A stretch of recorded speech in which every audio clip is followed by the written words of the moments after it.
ছদ্মবেশে কুসুমের গ্রামে আয়ুষ্মান নিজের স্ত্রীর সাথেই কি আবার বিয়ে হবে ছোট সাহেবের? বন্ধুরা, কুসুম সিরিয়ালে অবশেষে আসতে চলেছে সেই মাহেন্দ্রক্ষণ, যার জন্য আমরা সবাই অধীর আগ্রহে অপেক্ষা করছিলাম। আয়ুষ্মান কি পারবে তার করা সব ভুলের প্রায়শ্চিত্ত করতে? সে কি পারবে কুসুমকে আবার সম্মানের সাথে নিজের ভরে ফিরিয়ে আনতে? আজকের ভিডিওতে আমরা জানব কুসুম আর আয়ুষ্মানের পুনর্মিলনের এক অবিশ্বাস্য গল্প, যা দেখে আপনারা যেমন অবাক হবেন তেমনি খুশিও হবেন।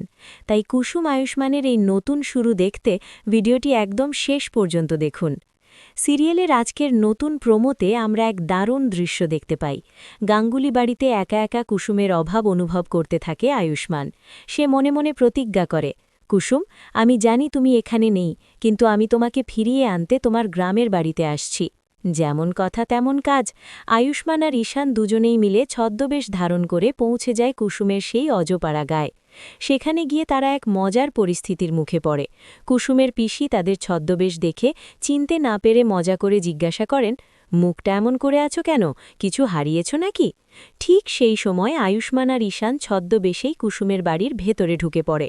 কুসুম যখন হঠাৎ আয়ুষ্মানকে তার সামনে দেখে, সে নিজের চোখকে বিশ্বাস করতে পারে না। অবাক হয়ে কুসুম বলে ওঠে, ছোট সাহেব, আপনি এখানে? গল্পের সবথেকে বড় টুইস্ট আসে তখন, যখন কুসুমের দিদা তার নাতনির বিয়ের জন্য পাত্র খুঁজতে শুরু করেন। দিদা বলেন, নাতনিটার জন্য একটা ভালো ছেলে দেখেছিলে শঙ্কর, কালকে ছবি পাঠিও। আর ভাগ্যের কি পরিহাস, শঙ্কর কাকা না জেনেই স্বয়ং আয়ুষ্মানের ছবি তুলে পাঠিয়ে দেন। সেই ছবি যখন ইন্দ্রাণীর হাতে পৌঁছায়, তিনি তো দেখে অবাক, কারণ কুসুমের বিয়ের জন্য যে পাত্রকে পছন্দ করা হয়েছে সে আর কেউ নয়, স্বয়ং আয়ুষ্মান। অর্থাৎ নিজের স্ত্রীর সাথে ছদ্মবেশে আবার বিয়ে হতে চলেছে ছোট সাহেবের।